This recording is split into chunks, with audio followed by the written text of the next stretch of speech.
Jorge Enrique Rojas Quiseno es hijo de una costurera y de un comisionista. Y está en la búsqueda de los conocimientos para una práctica médica más humana y más natural.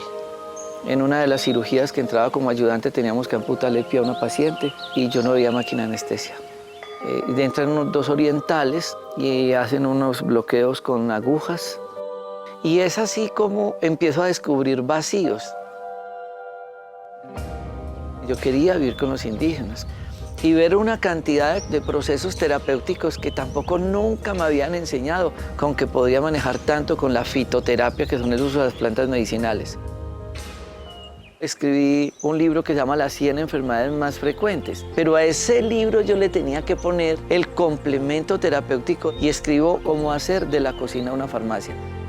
Si la comida mala nos enferma, la comida buena nos alivia.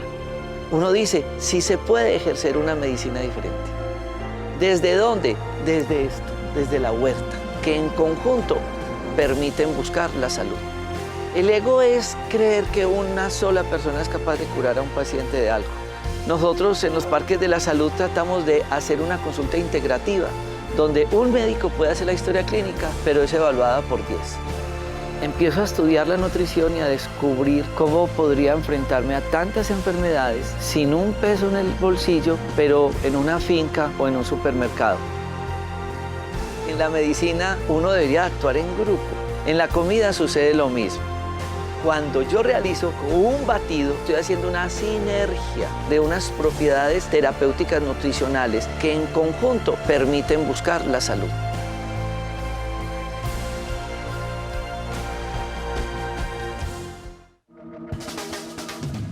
Discovery Home and Health presenta Tu cocina, tu medicina. ¿Sabías que la materia prima de muchos medicamentos puede encontrarse en la cocina de tu casa? Así es, ingredientes naturales como la sábila, el brócoli, guatila, la caléndula y miel, entre otros. Al ser combinados de manera óptima, se convierten en remedio para varias dolencias comunes, efectivos como la píldora o el jarabe, pero traídos desde el huerto. No es por nada que 400 años antes de Cristo, Hipócrates, considerado el padre de la medicina moderna, dijera: sea el alimento tu medicina y la medicina tu alimento. Acompáñanos en este maravilloso viaje alrededor de la medicina hecha en casa, descubriendo ingredientes, remedios, recetas y secretos para llevar una vida más saludable y natural. Presentado por Dr. Rojas y el Parque de la Salud.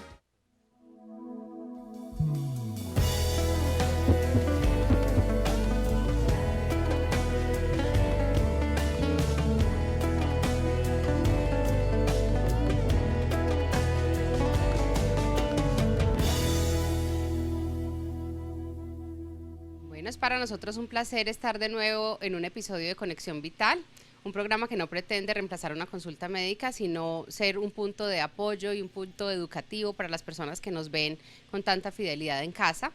Hoy los acompañamos desde el Parque de la Salud de Dos Quebradas con un poquito de frío, pero muy bien. Y me acompaña una persona que para mí ha sido bastante importante, que conozco desde hace un tiempo, inclusive desde la academia universitaria, fue profesor mío en una época, el doctor Otoniel Aristizábal. Hoy vamos a hablar sobre todo de la parte educativa. Queríamos enfocar este programa realmente en dar unas pautas preventivas acerca de ciertas patologías que pensamos que son muy comunes y que ambos coincidimos que en nuestra consulta médica hacen parte importante. Bueno, bienvenido, doctor Otoniel. ¿Cómo está? Un saludo, me encanta estar acá, me encanta siempre estos espacios educativos, un compromiso total con poder transformar las condiciones de vida de toda la gente con la que nos encontramos en nuestras consultas. Queríamos hablar entonces hoy de la parte gastrointestinal, siendo ese uno de los problemas más importantes, más comunes, estadísticamente hablando, más relevantes en la consulta médica, y hablamos de los problemas gastrointestinales desde la boca hasta el final, ¿cierto? Entonces, quisimos establecer hoy en común acuerdo, fuera pues de cámaras, en que queríamos hablar de eso, que es algo que es pan de todos los días, y que queríamos establecer unas pautas que tengan que ver más con la prevención realmente que con el resto de situaciones. ¿Qué considera usted que es el pilar, digamos, de la salud gastrointestinal? ¿Por dónde empezaríamos? Bueno, definitivamente una de las consultas más comunes en nuestro encuentro con los pacientes, además en los recorridos que hacemos por diferentes territorios del país, son quejas y molestias digestivas. Desde el típico me duele el estómago, doctor, hasta lo más común que es el reflujo, la acidez, la distensión abdominal, los problemas, ya que la gente llega además con esa etiqueta de que me dijeron en la EPS que sufro de colon irritable. Son unos síntomas muy variados y son unos síntomas que empiezan definitivamente en las decisiones que tomamos nosotros, en las decisiones que tomamos frente a lo que comemos, frente a lo que hacemos o frente a lo que dejamos de hacer. Y efectivamente el sistema digestivo, como todos nuestros sistemas, están correlacionados, pero también sigue siendo particularmente molesto para nosotros que el ortopedista diga, pues ese problema de colon irritable, consúlteselo al gastro, ¿cierto? Eso no es mío. Yo en eso no le puedo decir nada. O mientras tanto, coma de todo, ¿cierto? Mientras que va donde el gastro, como si no fuéramos seres humanos integrados, unitarios, donde tenemos una relación entre cada uno de los sistemas. Entonces el sistema digestivo está también correlacionado. Empieza desde la boca, desde los dientes, desde un buen sistema de masticación, una buena técnica de masticación, hasta el recto, hasta la parte final. Y también está en relación totalmente con nuestro sistema hepático biliar, donde hay un complemento para todo el tema de absorción de nutrientes en parte de ese recorrido. Entonces, lo que pasa en un lugar se puede reflejar en el otro. Por ejemplo, no tiene sentido que uno no mejore el tránsito de colon, no quite un estreñimiento, mientras que no se quite un estreñimiento, siempre va a seguir habiendo reflujo gastrointestinal, gastritis, acidez. Entonces, esa relación y esa interrelación es muy clave tenerla en cuenta.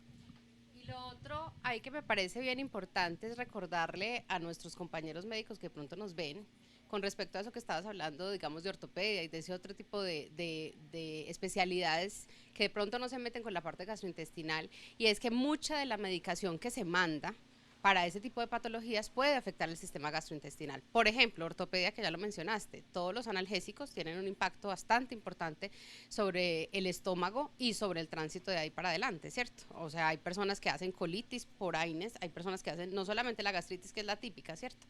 Inclusive sangrados gastrointestinales por ese tipo de patologías, y siendo, por ejemplo, los pacientes ancianos, los más comúnmente tratados por ortopedistas en este momento, ¿sí?, por las artrosis, por los reemplazos de cadera, por los reemplazos de rodilla y demás, muchas veces, y en la consulta intrahospitalaria también se ve mucho, se nos olvida la protección gástrica y se nos olvida que hay que hacer unos cambios al momento de hacer un manejo de pronto un poquito agresivo con respecto al dolor en estos pacientes. Bueno, entonces vamos a tratar de ubicarnos un poquitico. Empezamos de arriba abajo para que sea más fácil. ¿Cuál considera usted que es el inicio de la buena alimentación y del cuidado de ese sistema gastrointestinal? Bueno, definitivamente hay una reflexión que yo le propongo a los pacientes en la consulta, y es que uno no puede cambiar la forma de alimentarse, sino cambia la forma de cocinar. Y uno no puede cambiar la forma de cocinar mercando lo mismo. O sea, uno tiene que cambiar la forma de mercar para poder cambiar la forma de cocinar y para poder cambiar el estilo o los hábitos de alimentación. Entonces, ese es un punto fundamental que está externo a nuestro cuerpo, pero que hace parte de nuestras decisiones. Es qué mercamos, dónde mercamos, qué tipo de producto utilizamos. Además, es sorprendente que somos de los mamíferos que habitan este planeta los únicos que podemos tomar decisiones y escoger qué comemos, cómo lo cocinamos y cómo lo mezclamos, y así todo a veces nos equivocamos, ¿cierto? Deberíamos tener esa gran inteligencia de habilidades sociales para escoger eso. Entonces, un punto crucial es cómo empezamos a definir muy bien lo que compramos, dónde lo compramos. Concepto inicial fundamental, sencillo. De manera general deberíamos consumir más alimentos frescos y menos alimentos procesados. Entonces, eso ya es una decisión en el supermercado, ¿cierto? Y lo otro sencillo que lo podemos profundizar ahora es conocer y mirar la etiqueta de los productos que compramos. Bueno, y algo importante ahí que yo lo digo en la consulta muchas veces es que nuestros pacientes, a veces a mí me lo han dicho, que es que mercar saludable es muy costoso, y realmente eso no es cierto. Si uno escoge muy bien la tienda y escoge menos supermercado y de pronto más tiendita de barrio y más plaza de mercado realmente le puede rendir muchísimo el dinero. Y eso hace parte bien importante de iniciar un proceso de cambio. Bueno, ya nos veremos nuevamente después de este corte de comerciales.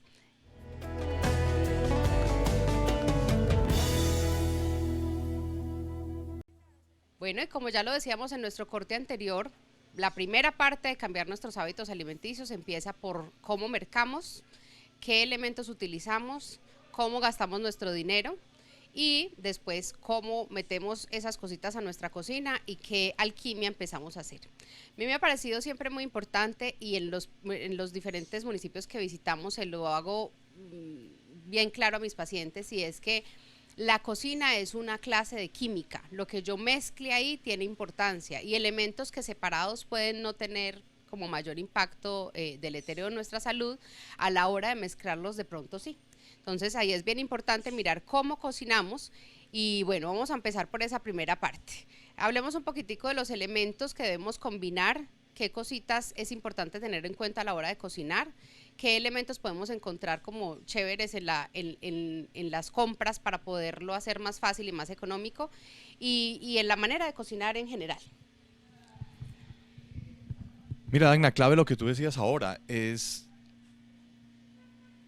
clave para la gente que entienda que comer saludablemente no es más costoso ni más difícil. Aquí no vamos a hablar ni de marcas raras, ni de productos súper elaborados, ni de una gran exclusividad de dónde conseguirlos o que únicamente se encuentran en un sitio determinado. Eso es también parte de las creencias, y cambiar modificar ese chip nos permite avanzar.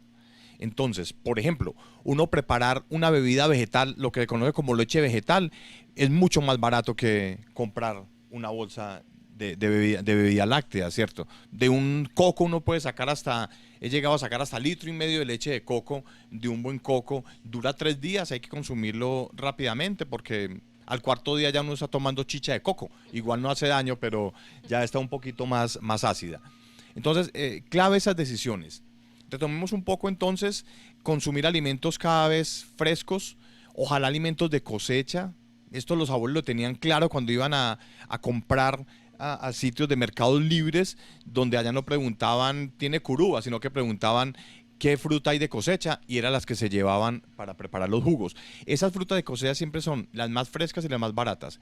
Lo mismo hortalizas y verduras, es uno también empezar a entender cómo es la dinámica de producción y comprar esos productos que son mucho más baratos.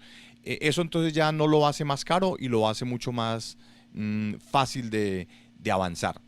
Otro tema también fundamental sobre el azúcar, ¿cierto? Eliminar la endulzada con azúcar blanca, azúcar morena, azúcar orgánica. Aunque es un poco más saludable, la miel y la panela también debería tener cierta restricción, o por lo menos rastrear de manera muy precisa dónde comprarla de buena calidad. Por ejemplo, los problemas relacionados con el metabolismo del azúcar son problemas absolutamente relacionados con la edad moderna. De 1940 hacia atrás, una persona durante toda la historia de su vida se había consumido el azúcar que un niño o una niña de esta época se lo come en los primeros 10 años de vida. O sea, de 1940 hacia atrás no había problemas de diabetes mellitus como lo encontramos ahora. Entonces, mire cómo esas lógicas también de mercado, de lo que nos invitan a comprar, tiene mucho que ver con la forma como nos estamos alejando o acercando a una forma de mantenernos aliviados. Entonces, mercar saludablemente es más barato. Digamos, la ensalada. ¿Cómo preparar una ensalada? Es muy sencillo. Uno, entre más colores vea en la ensalada, es una ensalada más saludable, sin tener uno que calcular gramaje o el detalle o conocer exactamente qué me aporta una u otra. Si simplemente uno mira el plato de ensalada y ve que le falta blanco, pues si hay cebolla de huevo en la nevera, pues piquemos la cebolla de huevo, ahí ya le incluimos el blanco. Entonces, sencillo, entre más colores, una ensalada es más saludable. Otro tema sencillo con las ensaladas: tratemos de que siempre la ensalada tenga un producto que sea raíz, tallo, hoja, flor y fruto. Si vemos que también hay siempre un frutos más comunes, tomate, recordemos que el tomate ojalá que sea maduro, pelado, y ojalá también quitándole el ombliguito. ese es muy saludable. Raíz, pues está zanahoria, cebolla de huevo, rábano. El tallo más común es el apio, que también se consume la hoja. Las flores más comunes aquí en nuestro territorio es coliflor y brócoli.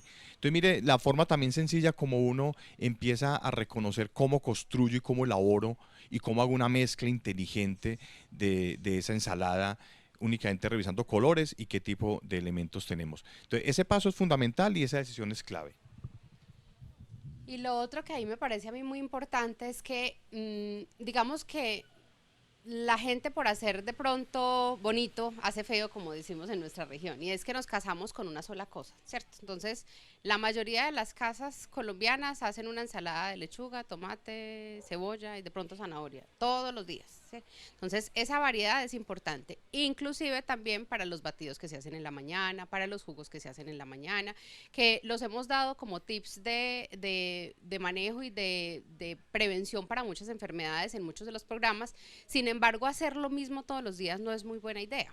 Y ningún elemento de la naturaleza, por bueno que sea, es perfecto y trae de todo. Entonces, la idea es que uno pueda ir variando y cada elemento, de acuerdo a su color, de acuerdo a lo que nos estaba diciendo el doctor, de que sea tallo, sea raíz, sea flor, tiene unos elementos diferentes y para eso está hecho, para que podamos cambiar y podamos tener de todos los minerales y de todas las vitaminas en una sola comida o estarlos variando de acuerdo a la época, a la cosecha y demás. Entonces ya vendremos nuevamente con otro segmento y hablaremos más de la parte, digamos, de hábitos como tal personales para mejorar nuestra salud gastrointestinal.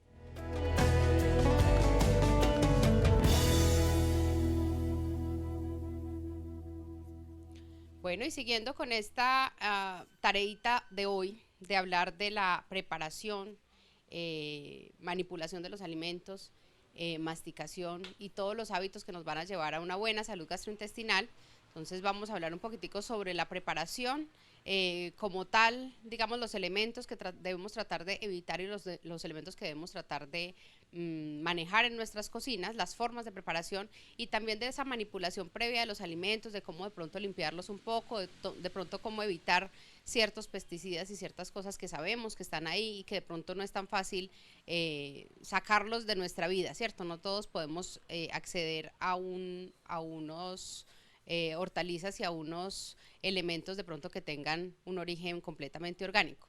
¿Qué ideas se le ocurren a usted, doctor Otoniel, que podamos manejar en ese aspecto? Sí, es increíble que todavía en este país pensar en alimentación limpia, en comida orgánica, sea más costosa y más difícil de encontrar. Entonces termina siendo un asunto para élites. Entonces no podemos tampoco creernos el cuento de que estamos condenados algunos a alimentarnos de manera inadecuada porque no podemos acceder a productos que son mucho más costosos, ¿cierto? Hay decisiones y criterios sencillos. Digamos, es muy importante también uno pensar en la forma como se mezclan, sobre todo el consumo que tiene que ver con harinas, que es el que más problema tiene. Yo planteo en el encuentro que hago en los consultorios, para mí el desayuno debe ser un desayuno, como decimos en tierras del eje cafetero, tableado. Es como si uno fuera a arrancar en la moto o en el carro y uno no sabe qué gasolina tiene, ¿cierto? Uno no puede decir a ver hasta dónde me lleva la moto, ¿cierto? O a ver hasta dónde me alcanza la gasolina para el carro. Uno verifica y dependiendo de la actividad que tiene en el día, tanquea. Entonces, esa tanqueada en el día es muy importante. Entonces, el desayuno es de las comidas más importantes del día, pero debe ser un desayuno saludable. Uno utilizar una buena arepa de maíz, como digo yo también arepa de esquina, de una buena esquina, pero arepa de esquina nos garantiza que sea de maíz y que sea hecha al carbón, esa es mucho más saludable. Tratar de evitar al máximo las arepas preparadas que duran en el supermercado en un congelador, pueden durar 3 semanas. Una arepa fresca de maíz, así esté en nevera, al quinto día ya tiene problemas, ¿cierto? Ya tiene problemas. Entonces, eso también lo hace la evidencia de que es un producto mucho más fresco. Se puede consumir huevo en el desayuno. El huevo yo lo recomiendo siempre que sea cocinado, preferiblemente tibio. En algunos sitios se conoce como cocinado, porque también lo otro maravilloso de recorrer diferentes regiones del país es que uno también empieza a entender cosas ahí diferentes de cómo se construyen las decisiones. Se puede hacer frito en agua yo hago algo que no es muy ortodoxo, pero que funciona desde el punto de vista nutricional. Cuando quiero un huevo frito en cacerola, lo frito en un poquitico de aceite de oliva. Eso daña el aceite de oliva, pero yo luego le devuelvo el poder del aceite de oliva echándole un poquitico de aceite de oliva encima y un toquecito de sal marina, un toquecito de sal del Himalaya. Entonces digamos que le devuelvo los nutrientes y lo preparo simplemente. Corre el riesgo de naturalizar el aceite y fritarlo, pero ya luego le reintegro el poder. Ese desayuno entonces debe ser como la tanquilla del carro, la moto tableado. Debe haber una fruta fresca, ojalá a mitad de mañana. No mezclar más de 2 frutas, ojalá que se mezclan sea de la misma característica, 2 frutas dulces y no mezclar una fruta ácida con una fruta dulce. En el almuerzo debería haber una sola harina y en la comida sin harinas. Entonces mire que esos 3 conceptos, bueno, y la media tarde también de algún aporte saludable. Esos 3 conceptos de las 3 comidas principales ya lo empiezan a poner en sintonía de que es posible tomar decisiones inteligentes. Por ejemplo, los frijoles o los granos que son muy comunes en nuestra región, generalmente tienen papa o plátano, entonces ya ahí habría una harina en el seco de acompañante, no debería haber otra harina, no debería haber tajada, ¿cierto? Debería haber una ensalada generosa, un buen cambio también es reemplazar el arroz por la quinoa. Entonces a mí me dicen, doctor, ¿y a qué sabe la quinoa? Y le digo, sabe a lo mismo que sabe el arroz blanco. El arroz blanco no sabe a nada, por eso es acompañante, para que no afectar el sabor de las otras comidas. Entonces uno sabe a lo que uno le eche. Entonces la quinoa y el arroz blanco saben a lo mismo, a lo que uno le agregue, pero la quinoa tiene un aporte de proteína más alto.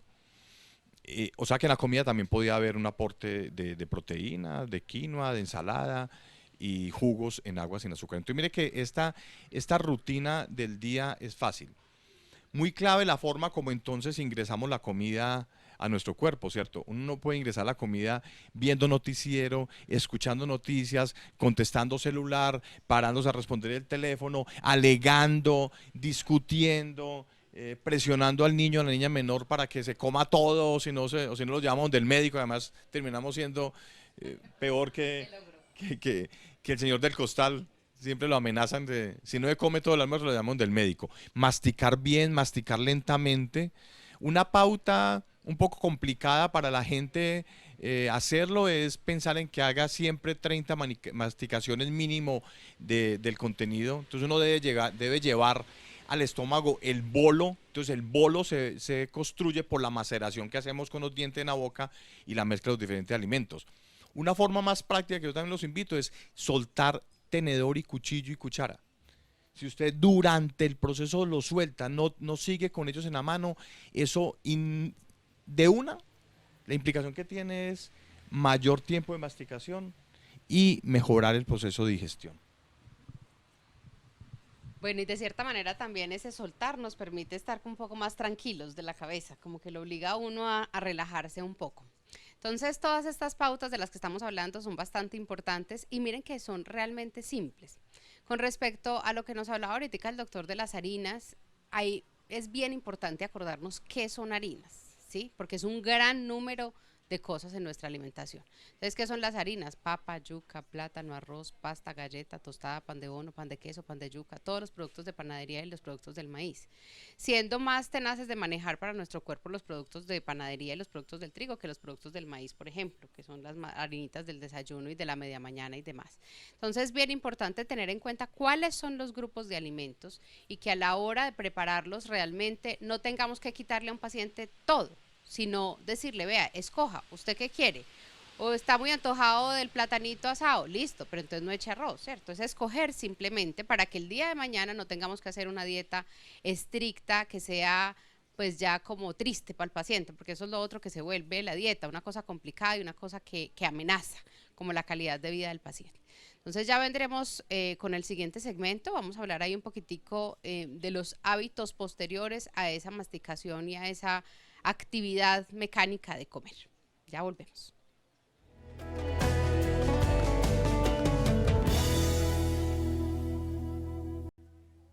Bueno, y continuamos con esta charla muy amena de los hábitos alimenticios y de la prevención en salud para nuestro sistema gastrointestinal.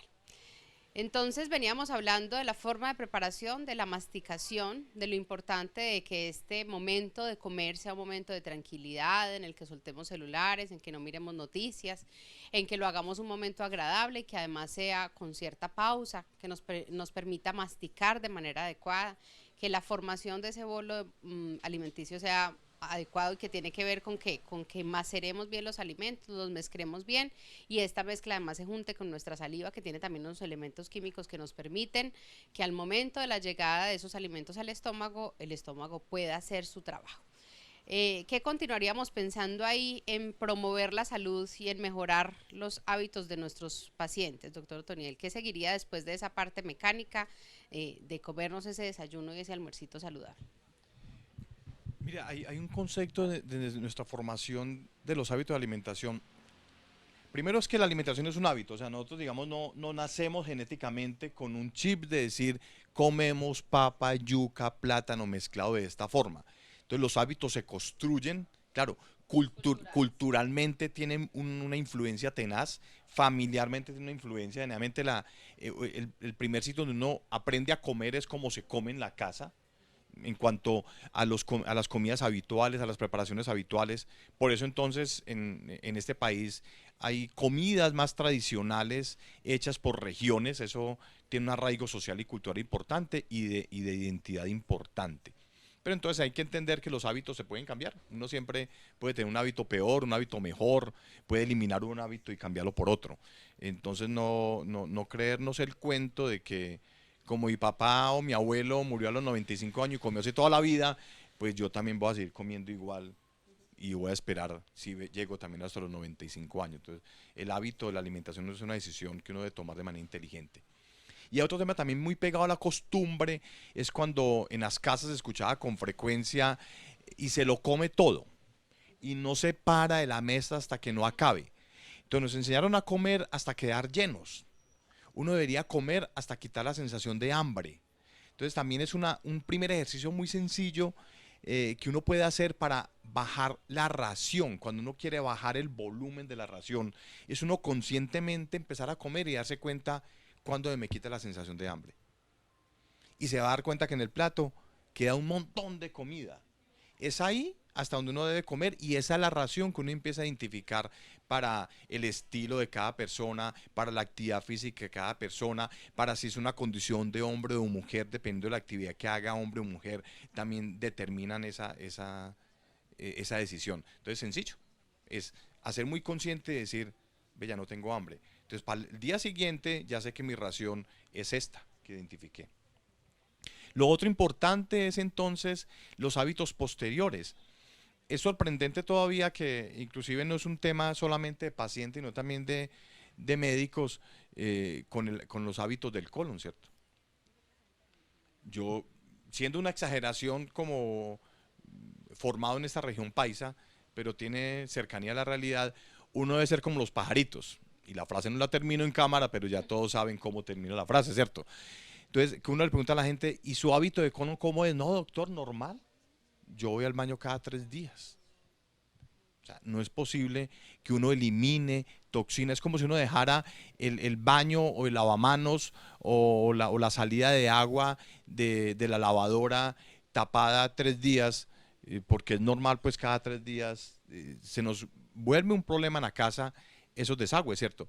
El sistema de colon es un sistema de eliminación de toxinas, es eliminación de desechos, de excrementos, y eso hay que hacerlo diariamente, mínimo una vez al día. Si esa vez al día es sin dolor, sin dificultad y un buen volumen, pero debería ser por lo menos 3 veces después de cada comida importante, cada comida principal, debería haber un movimiento del colon normal.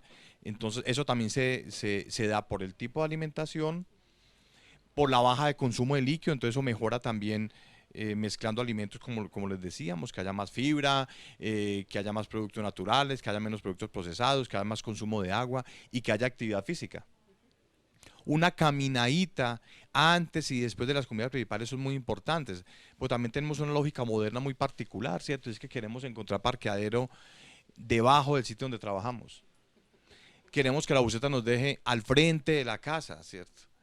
y no valoramos esa posibilidad que tenemos de movernos un poco más en esas posibilidades de estar más retirado o de salir de almorzar y caminar 4 cuadras para coger la buseta o movernos a pie al sitio de trabajo, al restaurante para poder tener una actividad mínima todos los días. Bueno, y la otra cosa importante con respecto a lo que nos estabas diciendo ahorita es que a mí me llama mucho la atención en la consulta es que la parte social se ha vuelto una cosa importante con respecto al hábito intestinal. Entonces, muchos muchachos, a mí me ha tocado, sobre todo como gente joven, en el colegio, por ejemplo, no, qué vergüenza, yo cómo voy a entrar al baño, ¿cierto? Entonces se vuelve eso un problema y esa retención de materia fecal nos puede traer problemas grandes a largo plazo. Entonces la invitación es, porque uno entiende que hay unas cuestiones sociales pues que va a ser muy complicado de manejar, es a que encontremos un hábito. Inicialmente eso requiere un horario en el que tú sepas que vas a estar en tu casa, que vas a estar tranquilo. La caminada, por ejemplo, nos ayuda mucho a la movilidad intestinal y a que podamos producir, digamos, una deposición adecuada. Entonces es hacer un hábito. A esta hora yo voy a estar en mi casa, voy, me pego una caminadita de 20 minutos y vengo y me siento y espero de pronto un poquito. Inicialmente no va a ser tan fácil, inicialmente de pronto va a ser una tarea fallida, pero a largo plazo nos puede ayudar a que tengamos por lo menos esa deposición diaria de manera adecuada y que no traiga problemas a largo plazo. Bueno, ya volvemos después del siguiente corte de comerciales.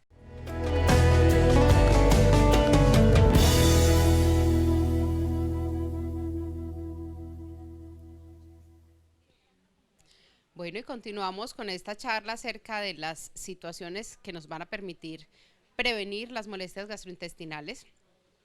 Bueno, y queríamos hacer énfasis finalmente en el consumo de líquidos, qué tipo de líquidos son adecuados, en qué horarios, a qué temperatura y de qué manera esto nos puede ayudar a prevenir no solamente lo obvio de la hidratación, de las molestias de riñones y demás, sino cómo nos puede ayudar a mejorar nuestra salud gastrointestinal. También es común en nuestro territorio el consumo de sopa. Digamos, la sopa básicamente lo que aporta, digo yo, es agua, sal y harina. O sea que también desde el punto de vista de alimentación mucho más saludable, deberíamos darle mucho más énfasis a las cremas naturales, pero cremas naturales sin echarle ningún aditamento, porque entonces también es muy clave bajar el aporte de sodio en las comidas. Eso se resuelve de manera muy sencilla, es utilizando una sal baja en sodio o utilizar sal marina que ya se consigue en supermercado a un costo igual que la otra sal. Retirar la sal de la mesa, no adicionarle más sal a las comidas y también evitar la preparación de las sopas tradicionales, apostarle más a las cremas sin aditamentos ni saborizantes ni esos elementos que utilizan para espesar o para darle mayor sabor. Entonces ahí aportamos un buen líquido por parte de la crema, pero también nutrientes. También es muy importante entender que muchas de nuestras comidas nos aportan agua, o sea, las frutas, una fruta picada tiene un alto contenido de agua, las hortalizas, las verduras, pero también es importante consumirlas frescas o consumirlas sin mucho, con una cocinada muy suave al vapor, para que no pierda pues todos sus nutrientes, pero además para no sacarles tanto contenido de agua. Esa también es una parte importante. El líquido frío debería consumirse antes del almuerzo o antes de la comida, digamos, ojalá un jugo en agua sin azúcar antes, y preferir una bebida caliente o tibia al finalizar la comida, el almuerzo. Eso también mejora muchísimo la digestión y estamos también aportando líquido. Entonces digamos que el movimiento de colon básicamente depende entonces del aporte de fibra y el aporte de líquido. No es suficiente aportarle a veces fibra si no le aportamos líquido para que ese movimiento del colon sea de un hábito normal y habitual. Entonces mire que finalmente nos enfermamos más por las decisiones que tomamos. Podíamos alejarnos de las consultas médicas por las decisiones inteligentes que tomamos. A mí a veces la persona me pregunta, bueno, médico, ¿y cuándo me repito una endoscopia digestiva? Y dije, pues la primera evidencia de mejoría es usted.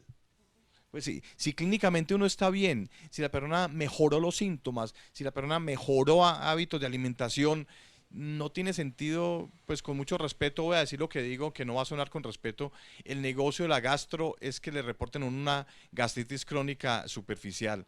A todos nos reportan gastritis crónica superficial y nos recomiendan ir a otra endoscopia a los 6 meses, ¿cierto? Hay situaciones que es importante hacer seguimiento endoscópico frecuente. Digamos, lo habitual es una endoscopia y si los síntomas mejoran y los hábitos mejoran, entonces no necesitamos repetirlo. Entonces el consumo de líquido es importante, líquido frío al inicio y líquido caliente al final del almuerzo serían como las indicaciones más claves. Y lo otro, ahí muy puntual que yo también quiero hacer énfasis es que cuando uno en la consulta le explica a un paciente cuáles son los cambios en la alimentación y demás, la idea no es que vos te mejores de tus síntomas gastrointestinales para poder comer de todo, porque esa es la otra cosa muy importante.